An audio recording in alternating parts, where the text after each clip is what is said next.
E aí, torcedor do Verdão, beleza? Mais um vídeo aqui no canal JP Palmeiras para trazer o pós-jogo do Verdão, galera. Palmeiras 4, Universitário 0. Verdão goleia no placar de 4-0, com destaque para Flaco Lopes, que marcou 2. Tô deixando aqui para esse pós-jogo, troca de passes do Sport TV.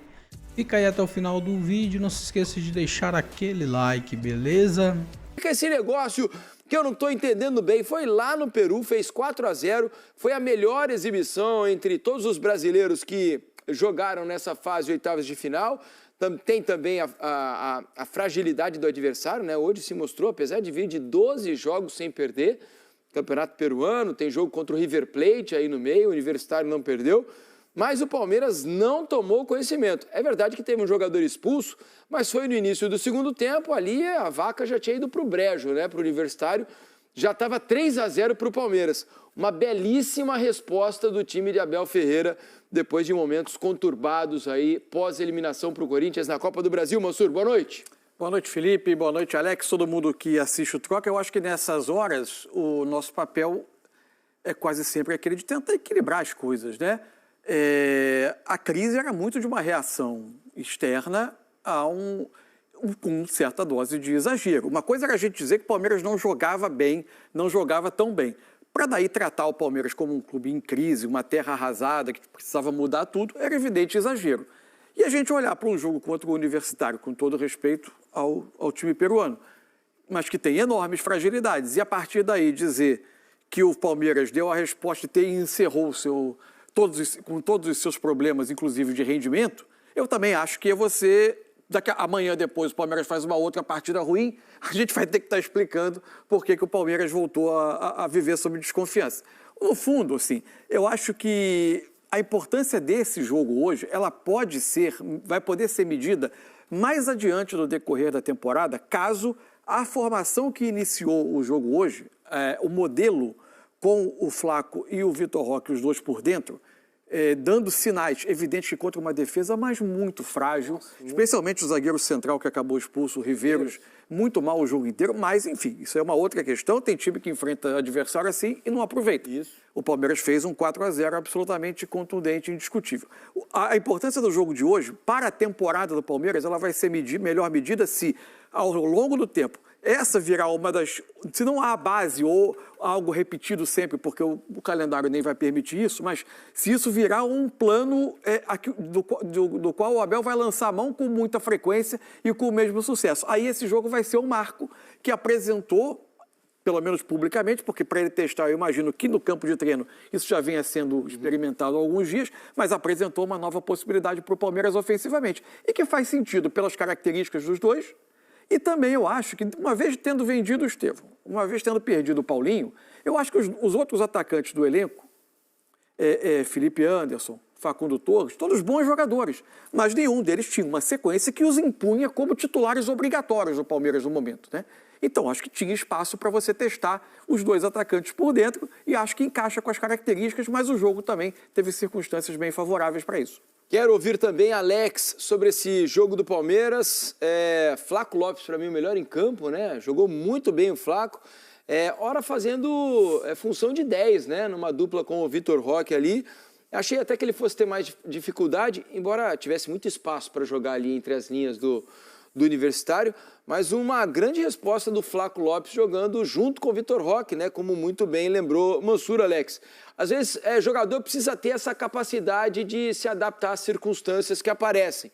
O Abel coloca essa nova formação e, nesse primeiro momento, o time dá uma boa resposta. Alex, boa noite. Boa noite, Felipe, Cadu Mansa, todo mundo que está em casa. Vem até uma questão de reflexão. Como é que o Flaco Lopes, ele às vezes não joga, preterido com uma facilidade tão grande? Eu não consigo entender, não sei se vocês entendem. Fora o quanto ele é criticado por parte da torcida do Palmeiras. Não somente pelo jogo de hoje. Eu acho que o ano que ele vem fazendo... Os anos, né? O ano passado dele, ele fez 22 gols. E o mais importante, eu penso, que sabe o que é difícil para um jogador que às vezes tem essa oscilação de minutagem que o Flaco tem, que se tem que tirar alguém do time primeiro, é o Flaco. É o cara, às vezes, não tá pronto, preparado, animado, trabalhando bem para aproveitar essa outra oportunidade que vai vir. E o Flaco, ele tá sempre preparado, né, cara? Ele não fica de biquinho, ele não tem nada disso. Ele parece que a paciência dele não sei até onde vai, mas é um jogador que vem o campo, ele fala e tem falado super bem sobre ele. Eu não vejo dificuldade, nunca vi dificuldade sobre o Flaco.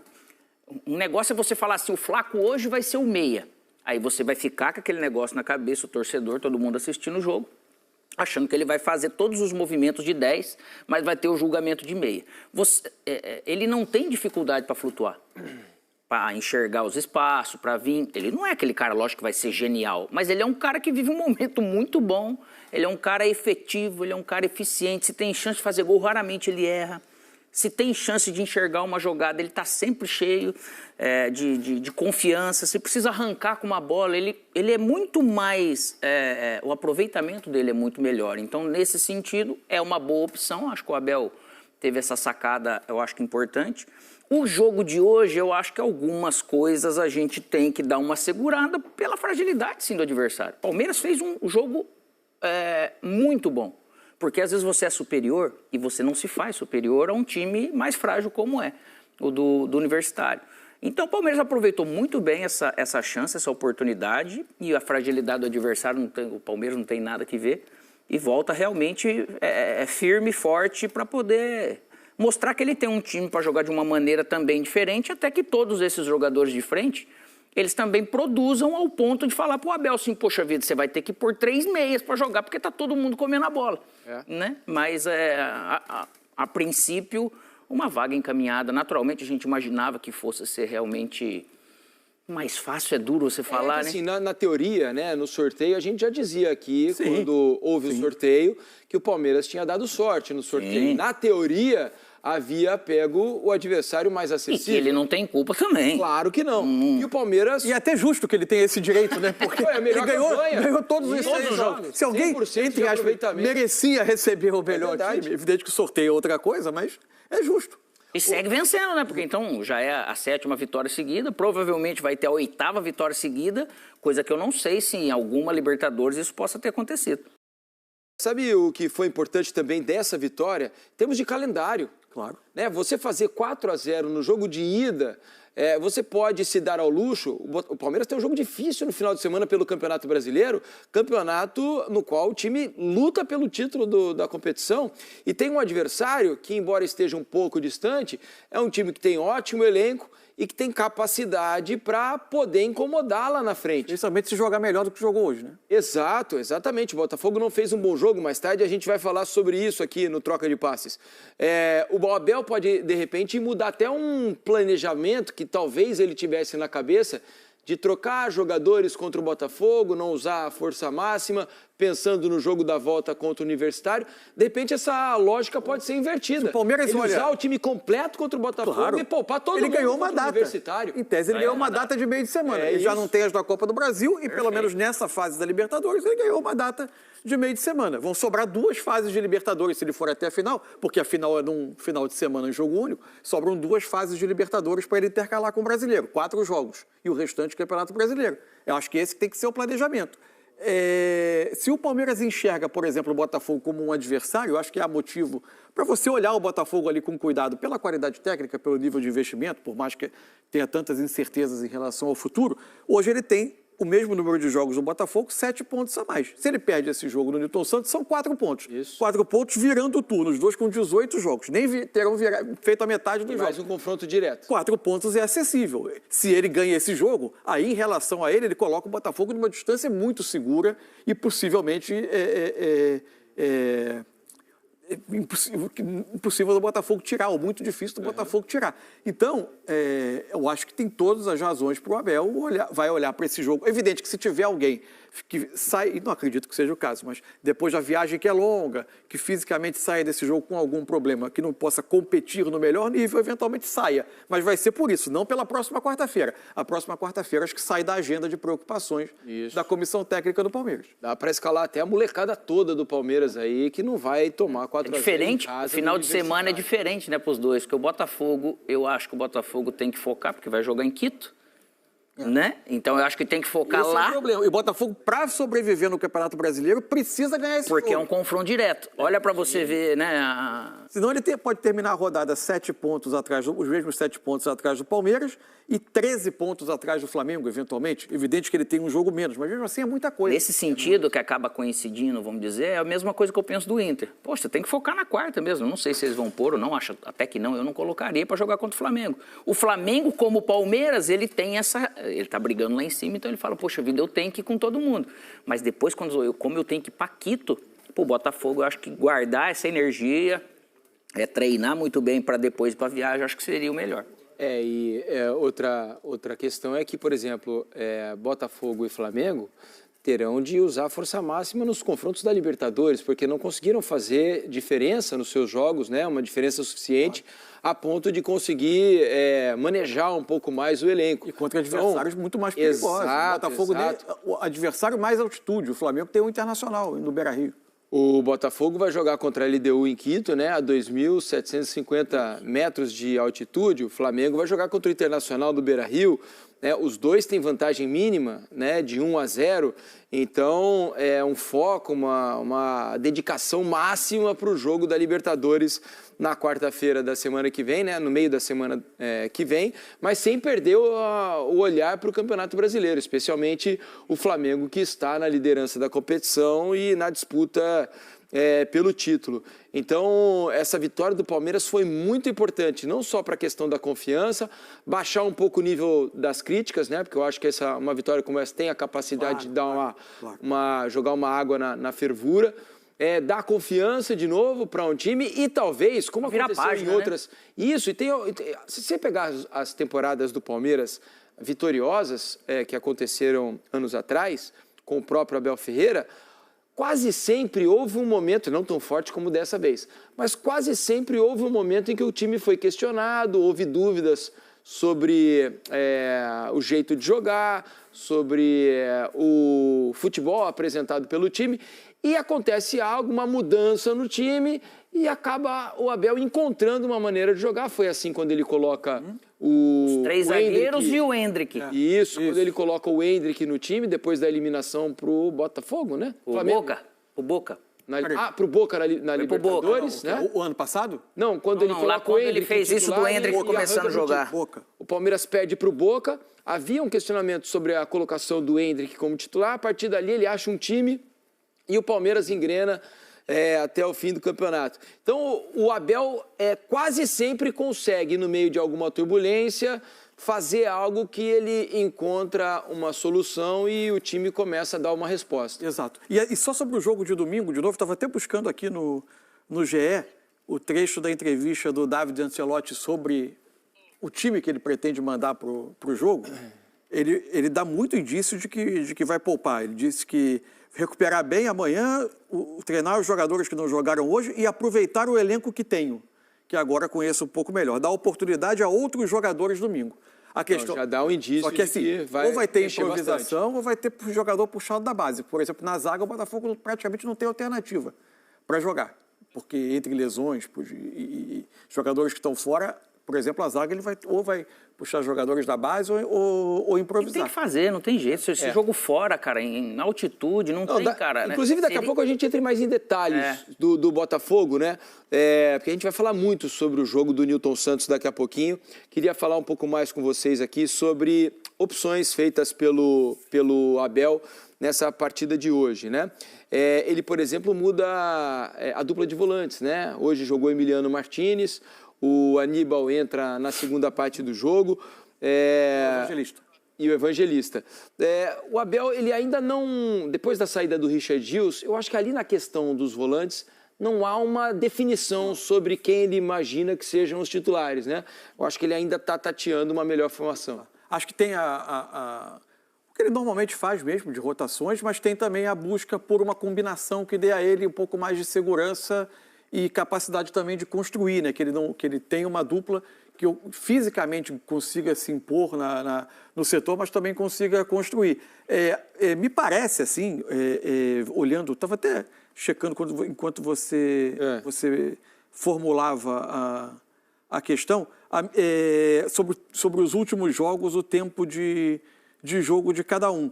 Me parece, nesse momento, assim, que o Evangelista é o jogador mais que está mais fixo, assim, especialmente após a saída do Richard Rios. E se a gente pensar, dado a resposta?